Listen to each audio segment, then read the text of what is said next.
Antok na.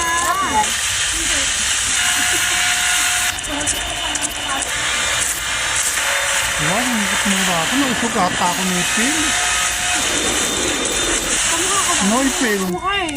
May usog ka ba ipil? Ang kirot to. Sakit. Para akong kinabagan na